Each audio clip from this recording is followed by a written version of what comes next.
नमस्ते विद्यार्थी मित्रो, आज आपण इयत्ता 9वीतील इतिहास विषयातील प्रकरण 4 आर्थिक विकास याविषयी माहिती पाहणार आहोत. गेल्या वेळेला मी तुम्हाला अभ्यास दिलेला होता आणि त्यामध्ये पाहिलं आपण की आपल्या देशाने मिश्र अर्थव्यवस्थेचा स्वीकार केलेला आहे. आपल्या देशाला जेव्हा स्वातंत्र्य मिळालं त्यावेळेला आपल्याला असं दिसून येईल की आपल्या देशामध्ये अनेक समस्या होत्या. त्या समस्या कोणत्या होत्या तर आपल्या देशाचं परकीय राजवटीच्या काळात म्हणजे इंग्रजांच्या काळामध्ये मोठ्या प्रमाणात आर्थिक शोषण झालेले होते आणि या आर्थिक शोषणामुळे आपल्या देशामध्ये दारिद्र्य, बेकारी, लोकसंख्येची वाढ, निकृष्ट राहणीमान, त्याचबरोबर शेती व उद्योगधंदे यांची अल्प उत्पादन क्षमता, तसेच विज्ञान तंत्रज्ञानाच्या संदर्भातले मागासलेपण, अशा अनेक समस्या आपल्या देशासमोर होत्या. आणि या समस्या सोडवण्यासाठी तत्कालीन पंतप्रधान माननीय पंडित नेहरू यांनी आपल्या देशामध्ये मिश्र अर्थव्यवस्थेचा स्वीकार केला. जगामध्ये 3 प्रकारच्या अर्थव्यवस्था अस्तित्वात आहेत. त्यामध्ये काही देशांमध्ये आहे भांडवलशाही अर्थव्यवस्था, काही देशांमध्ये आहे समाजवादी अर्थव्यवस्था आणि या काही देशांमध्ये आहे मिश्र अर्थव्यवस्था.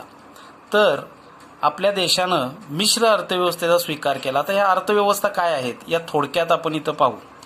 भांडवलशाही अर्थव्यवस्था जी असते या अर्थव्यवस्थेमध्ये उत्पादनाची जी साधने असतात ती खाजगी व्यक्तीच्या मालकीची असतात, म्हणजे खाजगी मालकीची असतात. उत्पादनाची साधनं म्हणजे काय असतं तर उत्पादनाची साधने 4 असतात. ही 4 साधने कोणकोणती आहेत तर भूमी, श्रम, भांडवल आणि संयोजक, ही उत्पादनाची 4 साधनं आहेत. भूमी म्हणजे जमीन, श्रम म्हणजे कामगार किंवा जी लोक काम करतात ते श्रम, भांडवल म्हणजे पैसा आणि संयोजक म्हणजे या सर्वांचं नियोजन करणारा व्यक्ती. या 4 साधनांच्या साहाय्यानं, उत्पादनाच्या साधनांच्या साहाय्यानं कोणत्याही वस्तूचं उत्पादन केलं जातं. हा आपण पेन तयार करायचा म्हणला तरी ह्या 4 वस्तू असल्याशिवाय हा पेन तयार होणार नाही. म्हणजे भूमी, श्रम म्हणजे काम करणे, पेन तयार करण्यासाठी व्यक्ती पाहिजे, पेन तयार करण्यासाठी पैसे लागणार आहेत, भांडवल म्हणजे कच्चा माल खरेदी करण्यासाठी पैसे, कामगारांचे पगार देण्यासाठी पैसे लागणार आहेत, यंत्र खरेदी करण्यासाठी पैसे लागणार आहेत, जमीन खरेदी करण्यासाठी पैसे लागणार आहेत. म्हणजे कोणत्याही वस्तूचं उत्पादन घ्यायचं म्हटलं तर ही 4 उत्पादनाची साधनं ही लागतातच. मग ज्या वेळेला ही उत्पादनाची साधने खाजगी व्यक्तीच्या मालकीची असतात तेव्हा त्याला भांडवलशाही अर्थव्यवस्था म्हणायचं. समाजवादी अर्थव्यवस्थेमध्ये ही उत्पादनाची साधनं ही शासनाच्या मालकीची असतात, समाजाच्या मालकीची असतात. आणि जी मिश्र अर्थव्यवस्था आहे, ज्या अर्थव्यवस्थेचा आपल्या देशानं स्वीकार केला, यामध्ये ही उत्पादनाची साधने खाजगी व्यक्ती आणि समाज म्हणजे खाजगी व्यक्ती आणि शासन अशा दोन्ही घटकांचं अस्तित्व मिश्र अर्थव्यवस्थेमध्ये असतं. मग तत्कालीन पंतप्रधान पंडित नेहरू यांनी आपल्या देशातील समस्या सोडवण्यासाठी मिश्र अर्थव्यवस्थेचा त्या ठिकाणी आपल्या देशामध्ये स्वीकार केला आणि देशाच्या विकासासाठी आणि ह्या समस्या सोडवण्यासाठी आपल्या देशामध्ये पंचवार्षिक योजना राबवायला सुरुवात केली. या पंचवार्षिक योजनांची माहिती आपल्याला इथून पुढे पाहायची आहे. या पंचवार्षिक योजनांची उद्दिष्टे गेल्या अभ्यासामध्ये तुम्हाला मी सांगितलेली होती. या पंचवार्षिक योजनांची उद्दिष्टे, त्याच्यातील 4 उद्दिष्टे तुम्ही लिहिलेले आहेत आणि त्याचं एक्सप्लेनेशनही तुम्हाला मी सांगितलेलं आहे. या पंचवार्षिक योजनांच्या साहाय्यानं देशापुढे असणाऱ्या ज्या समस्या आहेत त्या समस्या सोडवायच्या आहेत आणि देशाचा विकासही करायचा आहे. त्यामधील पहिली पंचवार्षिक योजना जी आहे ही पहिली पंचवार्षिक योजना 1951 ते 56 या कालखंडामध्ये राबवली गेली. या 1951 पासून ते 2002 पर्यंत आपल्या देशामध्ये 9 पंचवार्षिक योजना राबवल्या गेल्या. त्याच्यातील जी पहिली पंचवार्षिक योजना आहे या पंचवार्षिक योजनेमध्ये आपल्याला असं दिसून येईल की शेती, समाजाचा विकास, जलसिंचन, पूर नियंत्रण, ऊर्जा साधने, ग्रामीण व छोटे उद्योग, मोठे उद्योग, खनिजे, वाहतूक, दळणवळण, शिक्षण, आरोग्य यावर खर्च करण्यात आला आणि नियोजनबद्ध आर्थिक विकासाची पायाभरणी त्या ठिकाणी या पहिल्या पंचवार्षिक योजनेतून करण्यात आली. म्हणजे पहिल्या पंचवार्षिक योजनेमध्ये कोणकोणत्या गोष्टींवरती शासनानं खर्च केलेला आहे आणि कोणकोणत्या गोष्टी देशामध्ये शासनाच्या मालकीच्या सुरू केलेल्या आहेत याची माहिती आपल्याला इथं पंचवार्षिक योजनेमध्ये या ठिकाणी सांगितलेली आहे. त्यानंतर ही जी दुसरी पंचवार्षिक योजना आहे, या दुसऱ्या पंचवार्षिक योजनेमध्ये उद्योगधंद्यांवरती भर देण्यात आला. आपल्याला उद्दिष्टच दिसतंय की या योजनेत औद्योगिकरणाचे महत्त्वाचे उद्दिष्ट होते किंवा महत्त्वाचे उद्दिष्ट साध्य करायचे होते, म्हणजे उद्योगधंदे देशामध्ये वाढवायचे होते. आणि त्यासाठी शासनानं आपल्याला दिसून येईल की दुर्गापूर, भिलाई, राऊरकेला या ठिकाणी पोलादाचे कारखाने सुरू केलेले आहेत. सिंद्री या ठिकाणी रासायनिक खतांचा कारखाना सुरू केलेला आहे. चित्तरंजन या ठिकाणी रेल्वे इंजिनचा कारखाना सुरू केलेला आहे.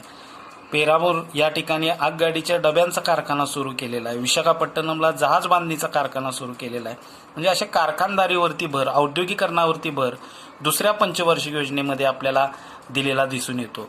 विद्यार्थी मित्र, या दुसऱ्या पंचवार्षिक योजनेची माहिती आपण एका तक्त्याच्या सहाय्यानं सुद्धा करू शकतो, तयार करू शकतो, त्याचा अभ्यास करू शकतो. दुसऱ्या पंचवार्षिक योजनेचा तो तक्ता मी या व्हिडिओ क्लिपच्या शेवटी तुम्हाला दाखवेनच. तसंच इथून पुढं तिसरी जी पंचवार्षिक योजना आहे, या तिसऱ्या पंचवार्षिक योजनेपासून ते 9व्या पंचवार्षिक योजनेपर्यंत, म्हणजे तिसरी पंचवार्षिक योजना, चौथी पंचवार्षिक योजना, पाचवी पंचवार्षिक योजना, 6वी पंचवार्षिक योजना, 7वी पंचवार्षिक योजना, तसेच 8वी पंचवार्षिक योजना, 9वी पंचवार्षिक योजना, या योजनांची सुद्धा माहिती आपण एका तक्त्याच्या साहाय्यानं त्या ठिकाणी पाहू शकतो. तो तक्ता कसा तयार करायचा आहे याविषयी मी तुम्हाला काय करणार आहे, सांगणार आहे. ते तक्ते तुम्हाला दाखवणार आहे. त्या तक्त्यांच्या साहाय्यानं तुम्ही काय करू शकताय, ही माहिती तयार करू शकताय. दुसऱ्या पंचवार्षिक योजनेची माहिती आपण पुढील प्रमाणे या तक्त्याच्या साहाय्याने त्या ठिकाणी तयार करू शकतो. इथं तक्ता तुम्हाला आखून दिलेला दिसतोय. असा तक्ता तुम्हीही त्या ठिकाणी वहीमध्ये आखून घ्यायचा आहे. आणि दुसऱ्या पंचवार्षिक योजनेअंतर्गत कोणकोणते उद्योग सुरू करण्यात आले आणि कोणत्या ठिकाणी सुरू करण्यात आले, अशा पद्धतीचा तुम्ही काय करायचं आहे, वहीमध्ये तक्ता आखून घ्यायचा आहे. मग इथं आपल्याला दिसून येईल की उद्योग आहे पोलाद उद्योग. पोलाद उद्योग भारतात कोणकोणत्या ठिकाणी सुरू करण्यात आला, तर दुर्गापूर, भिलाई, राऊरकेला या ठिकाणी सुरू करण्यात आला. इथं ठिकाणांची नावं लिहायची आहेत. दुसरा उद्योग उदाहरणार्थ रासायनिक खत कारखाने कुठं सुरू करण्यात आले, त्याची माहिती, त्याचं जे ठिकाण आहे ते तुम्ही इथं लिहायचं आहे. या पद्धतीने काय करा, सर्वांनी तक्ता आखून घ्या आणि दुसऱ्या पंचवार्षिक योजनेअंतर्गत कोणत्या ठिकाणी कोणते उद्योग सुरू करण्यात आलेले आहेत ते लिहा. परीक्षेच्या दृष्टिकोनातून हा भाग जो आहे तो रिकाम्या जागा आणि जोड्या लावा यासाठी त्या ठिकाणी असतो आणि त्यासाठी तुम्हाला त्याचा फायदा होईल. दुसरी गोष्ट, जनरल नॉलेजच्या दृष्टिकोनातून, भविष्यातील स्पर्धा परीक्षेच्या दृष्टिकोनातून सुद्धा हे उद्योग आणि ही ठिकाणं जी आहेत ती खूप महत्त्वाची आहेत. स्पर्धा परीक्षांना हा भाग असतोच असतो. त्याचबरोबर विद्यार्थी मित्र, आत्ता सांगितल्याप्रमाणे तिसऱ्या पंचवार्षिक योजनेपासून 9व्या पंचवार्षिक योजनेपर्यंतची माहितीही आपण काय करू शकतोय, तक्त्याच्या साहाय्यानं पाहू शकतोय. तो तक्ता मी इथं तुम्हाला दाखवतोय. तसाही तक्ता तुम्ही काय करा, आखून घ्या आणि तिसऱ्या पंचवार्षिक योजनेपासून 9व्या पंचवार्षिक योजनेपर्यंतची माहिती त्या तक्त्यामध्ये तुम्ही काय करायचे, लिहायचे.